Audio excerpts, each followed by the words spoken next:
알려줄 거야.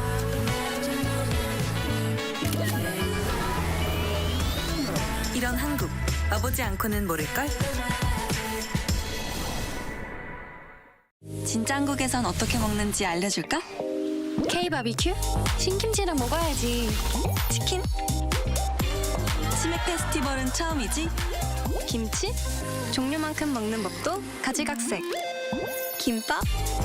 시장에선, 산에선, 바다에선 이렇게. 국밥? 취향 따라, 입맛 따라. 이런 한국, 와보지 않고는 모를걸?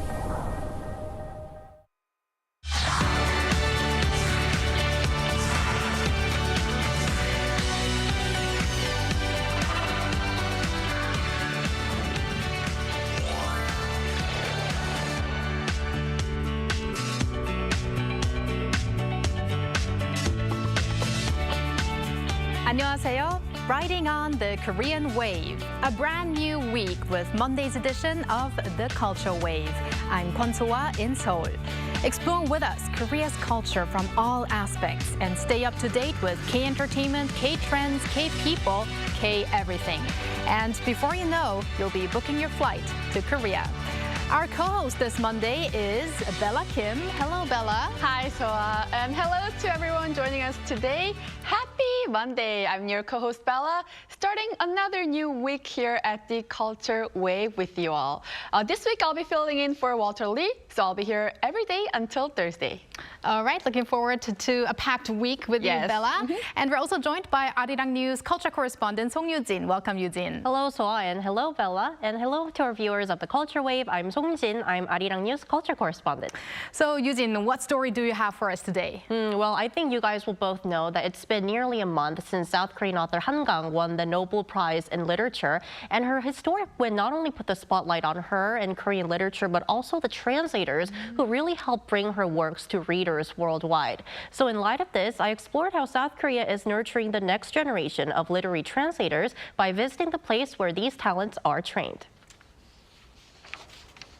When Professor Yoon Sun-mi heard about Han Gang's Nobel Prize win, one thought stood out. It's sparking strong curiosity among international publishers of Korean literature. This could lead to a greater demand for translators. Professor Yoon, who grew up in Argentina, is one of Korea's first literary translators and has nearly 30 years of experience. In 2012, she introduced Han Gang's The Vegetarian to Spanish-speaking readers, marking the book's first Western language translation. For her, translation is more than just switching words to another language. You're conveying hidden meanings, intentions, and symbolic nuances. You have to understand the author's purpose, the character's psychology, and how readers will interpret it. It's like conducting an orchestra, balancing all these elements for a translation that's faithful. Since 2010, Professor Yoon has been nurturing future translators as an instructor at the Literature Translation Institute of Korea's Translation Academy. South Korea is unique in having a government-backed institution for training literary translators. A recent amendment to the Literature Promotion Act even proposes graduate programs in literary translation, showing a growing recognition of the need for experts to introduce Korean literature worldwide. With courses in 7 languages, the Academy enrolls around 150 students, 90% of whom are international, and covers more than just books. Students also translate webtoons and films. Since we are having to be in contact with Korean literature, we get to meet some writers, and we have an amazing library here. We can read a lot of books. I think I like to translate novels in a way that that brings them closer to the Spanish readers. Despite these opportunities, translating is still a challenging path. Translation grants haven't increased since I started 30 years ago, so it's tough to make this a full-time career. I tell my students to consider translation as a side job. Breaking in is also hard. The Taesang Foundation is the only place new translators can apply for work, as most publishers prefer established names. Thus, it's time to come up with some solutions. We need more platforms where translators and publishers, both local and international, can connect. Creating opportunities for new translators through these platforms or requiring the use of rookie translators for projects, even small ones, would give them practical experience to build a full-time career. A powerful translation gives literature a new dimension. With efforts like these, Korean literature could reach readers far and wide. Eugene, these translators really seem to be the hidden heroes behind Korea's global success in literature. And it's really not just a word-for-word process, as we see in your report, and which I have to agree with because I actually translated a couple of books, and it can be strenuous. I think you know this really well, Soa, but literary translation is not just about being fluent or native in a language, because as mentioned in my report, it goes beyond technical translation, directly translating word by word. So for example, Professor Yoon, who you saw in my report, she is actually more comfortable in Spanish because she grew up in Argentina, but she managed to build a successful career by translating Korean literature into Spanish, which is really remarkable. And for her, a good translation feels so natural that readers don't even realize it's translated. And this not only requires great linguistic skills, but also a deep understanding of both cultures, which is why the Translation Academy, run by the LTI Korea, is offering Korean cultural studies to its regular curriculum. That's a good idea. That shows really importance of the curriculum itself. And with Han Kang's Nobel Prize win, it's drawing so much attention to her books. People are probably curious, is there any place where they could read Han Kang's books in their own languages? There actually is. So the National Library of Korea, located in Seoul Seochogu district, it actually set up a special display featuring Han Kang's works. So here, this collection includes 14 of her major books, from early works like Your Cold Hands to internationally acclaimed titles like The Vegetarian and We Do Not Part. And specifically for international visitors, the library offers 79 translated versions of her books in 28 different languages.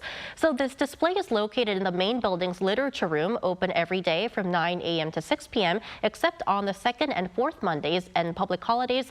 And if you want to visit, make sure to sign up as a user at the library's official website before visiting. All right, that is almost just around the corner of our station. Right, very let's close. keep note of that, Bella. For sure. All right, thank you very much for that, Eugene. My pleasure.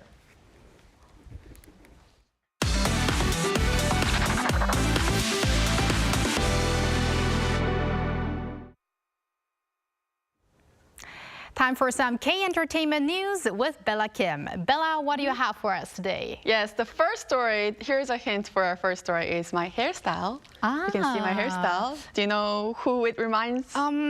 The character Buka? Oh, I'm just kidding. Yes, that too, but it was really not difficult to guess because I've been watching this particular music video hundreds of times these days. It's probably Rosé's hairstyle from 아파트. Yes, you're correct. Bingo. We cannot go a week without talking about Blackpink Rosé's latest song, 아파트, 아파트. I think this is like my 5th time singing 아파트 on this show, featuring Bruno Mars, as it's constantly reaching its new milestone. This time, Rosé hit number 2 on the UK's official singles top 100 chart with 아파트. She broke her own record, previously set on the song's debut for the highest ranking ever achieved by a female K-pop artist. Psy is actually the one, only still remains a K-pop artist to top this chart with his mega hit back in 2012, Gangnam Style, if you remember. Of course. So he's still the only one from the K-pop artist to top this chart. Previously, Rosé's single hit number 8 on the US Billboard Hot 100 singles chart, while the music video that we both watched several times, featuring Rosé and Bruno Mars, topped 200 million views just within 11 days of its release. Wow, I mean, being compared to Psy's Gangnam Style, that itself, I have to say, is tremendous. Exactly. So let's see whether Rosé and Bruno Mars will even climb up higher on the charts. But you have another milestone to talk about. Yes, the next milestone is on K-pop boy group Stray Kids. Stray Kids have become the first K-pop artist to sell more than 1 million albums in the US this year. According to JYP Entertainment, Stray Kids recently obtained its 7th gold certificate from the Recording Industry Association of America, with more than 500,000 single and album sales in the US this year with its latest album, 8. In addition, the album is the most sold K-pop album in the US this year as of September 30th local time and is ranked 4th worldwide. Stray Kids are currently on their new world tour, Dominate. So what a great achievement. Right. I mean, not just here in Korea, but really on the global stage, especially in the US. That is amazing. Yes. Now, our last story might be a little upsetting news for our NCT fans. Yes, NCT fans, NCTzens should be, probably is upset about this news. NCT member Taeyeon is joining the military today. That's this Monday in Korea. He will be fulfilling his mandatory service as a member of the military band. On Sunday, the day before his enlistment, Taeyeon shared several photos on his Instagram, including, his new buzz cut for military training. The post included a selfie that he snapped of his new cut at the salon, along with a playful photo of his shorn hair on the floor spelling out enlistment in Korean. So that was pretty, catchy and fun. In the caption, Taeyeon wrote a heartfelt message saying, quote, reflecting on our memories together, looking forward to our journey ahead. He is the second member of NCT to enlist after Taeyong and is expected to be discharged May of 2026. May 2026. It might seem like a very far away date for the fans, but speaking of military bands, I think it was last year I saw a member of N Flying and also Victon during an event because they, I think, were part of the military band. So they were performing. That means fans do get the chance sometimes to see them perform on stage, even during the military. Right, and some of the groups singles actually release, some kind of like projects that they've prepared before. Right, we talked about that too. We don't know anything. Maybe there's something coming up soon. Some surprise, exactly. Yes. Okay, Bella, thank you for that. Please stick around. Yes, for sure. And now it is time to check out some other culture-related news with our AI anchor, Ari. Welcome to the Culture Wave AI News. I'm Ari. Let's jump right into our first story. South Korean esports giants T1, led by Faker, won their 5th League of Legends World Championship crown in London on Saturday, beating China's Bilibili Gaming in a thrilling final. T1 has now become the world's first team to win the championship 5 times. The final match between star players from Korea and China also set a new record in the gaming competition's history, attracting over 6.5 million concurrent viewers. Faker, who has earned the nickname Korea's national treasure, was named finals MVP for the first time in 8 years. The first Korean Film Festival was held in Melbourne, Australia, drawing hundreds of local K-cinema enthusiasts. From The King and the Clown, directed by Lee Jun-ik, to the semi-fictional history drama A Taxi Driver, 11 prominent Korean movies were screened. Each screening attracted over 100 spectators, with some sessions fully booked. Experts attribute this success to the trust Australian audiences have developed in Korean cinema, fueled by the global popularity of Korean content like Parasite and Squid Game. Toron History and Culture Park has reached a significant milestone by welcoming 1 million visitors since its opening in 2022. It has also been selected as this year's outstanding example of regional tourism development by the Ministry of Culture, Sports and Tourism. The park is a tourist complex that recreates Toron County in the 1930s when it served as a hub for tourism, culture and logistics. Each year, it lures over 400,000 visitors, offering a diverse array of attractions, engaging programs, and local delicacies. That's all from me. Keep it tuned to the Culture Wave.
쉬운 것들 모아서 노래를 지어 부르겠지.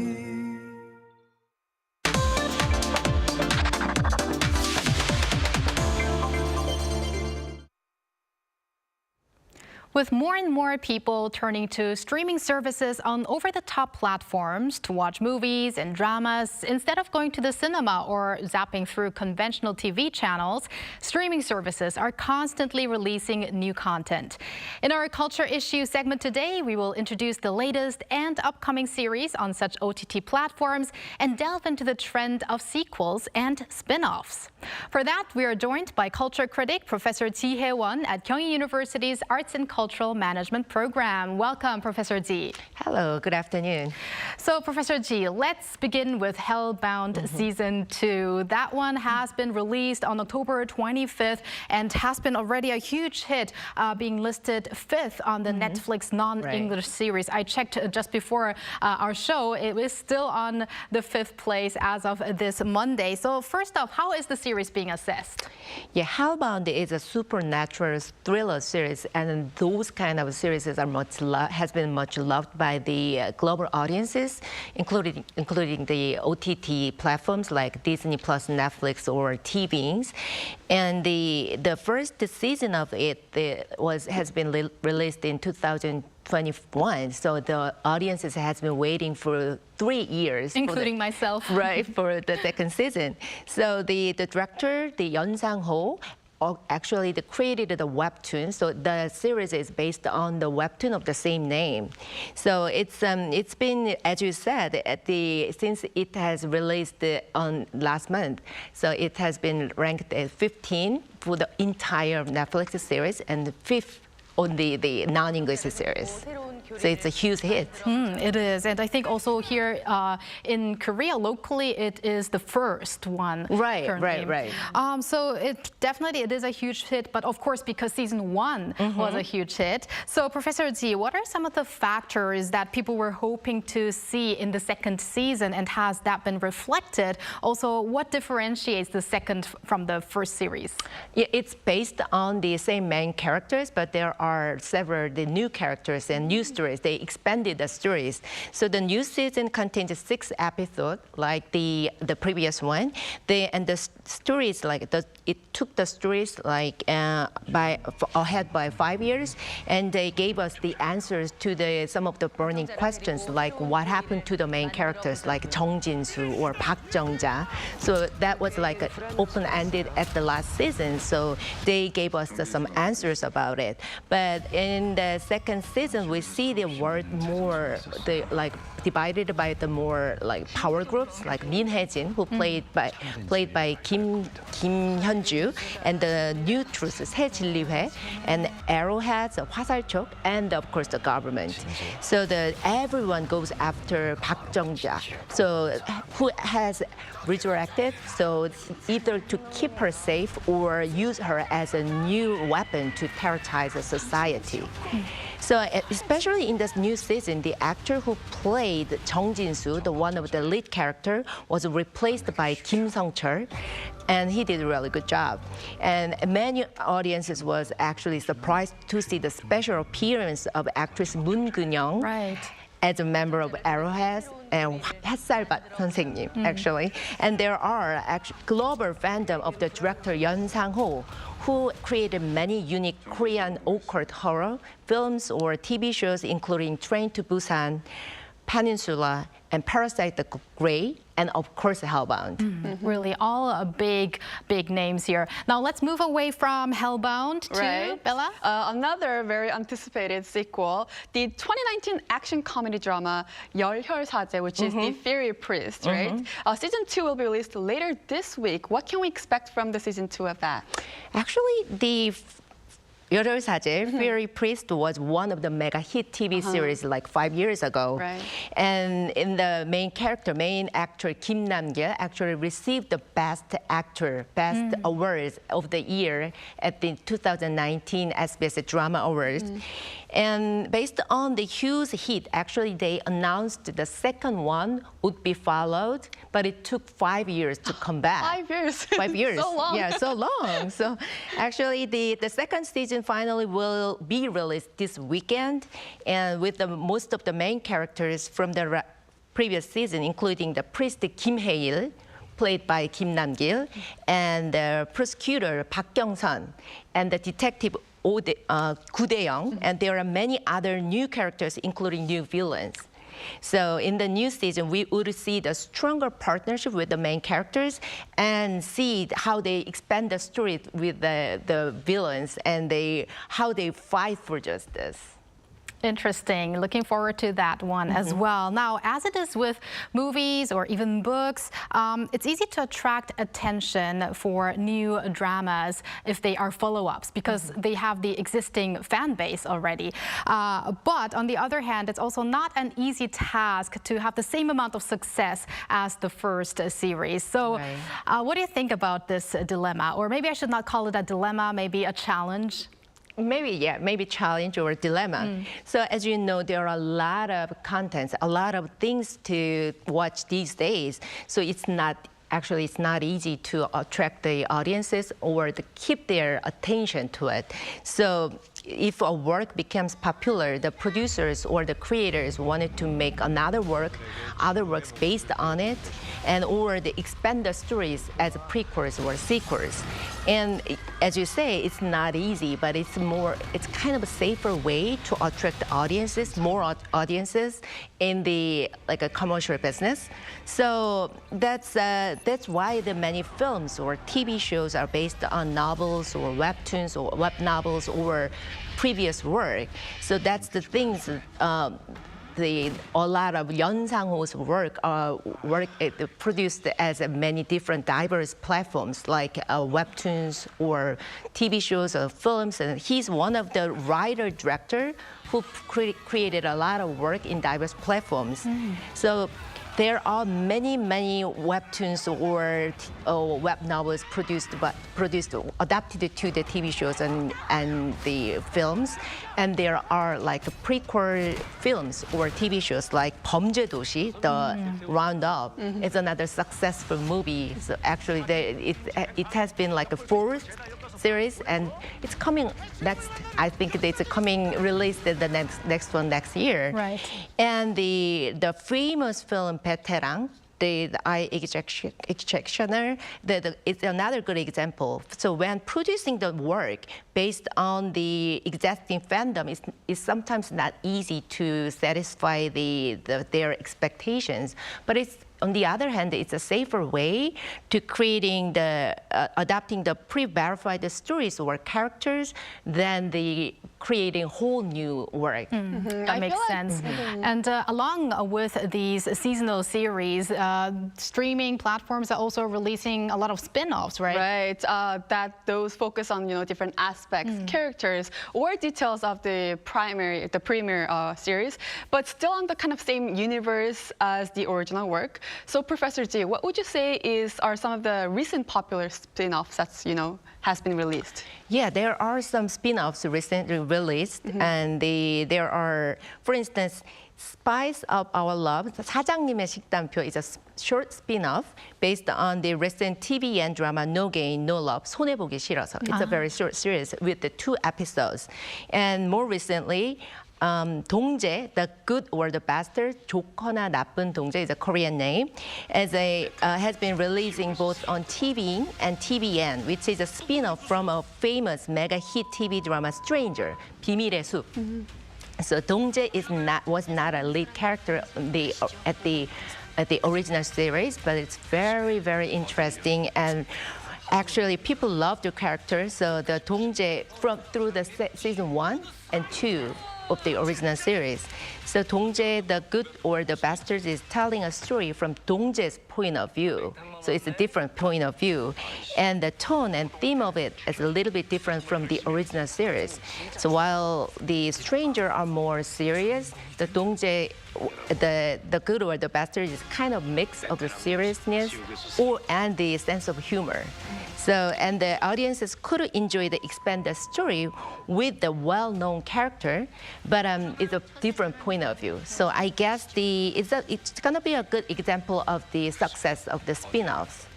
All right, and one final question, Professor Ji. Are spin-offs being produced for the same reason as seasonal series? And do you think this trend will continue? Yeah, I guess so. But they, especially for the OTT, the seasonal series is a kind of their strategy, one of the strategies. So they just produced like a small season, like a few episodes, and see how the people like it, how the audiences like it, and before deciding to produce the next one or not. But the spin-offs are a little bit different reason. So the spin-offs or series are based on the success of the original series. That's the same reason. But while the series is like expand the story with the same characters and the same actually expand the storylines, but spin-offs has the different point of view and different tone and different theme. So the audiences can find more like a diverse enjoyment from the spin-offs. So I think it's gonna be another trend of it, immediate contents. And we will have lots to look out for in the rest of the year, probably next year as well. So thank you very much for sharing your thoughts on the latest OTT trends, Professor Ji. Thank you very much. And that brings us to the end of today's program. Thank you, Bella, for starting off the new week with us, and we'll see you again tomorrow. Yes, I'll see you tomorrow. And thank you for spending the past half an hour with us on the Culture Wave, and hope you join us again on Tuesday at 2 p.m. Korea time, and maybe one day here in Korea.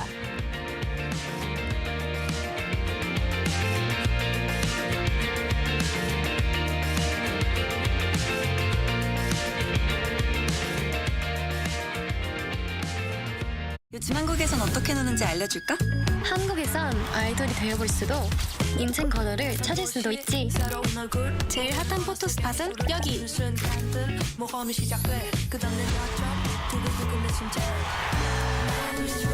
한국은 분명 너에게 새로운 영감을 줄 거야.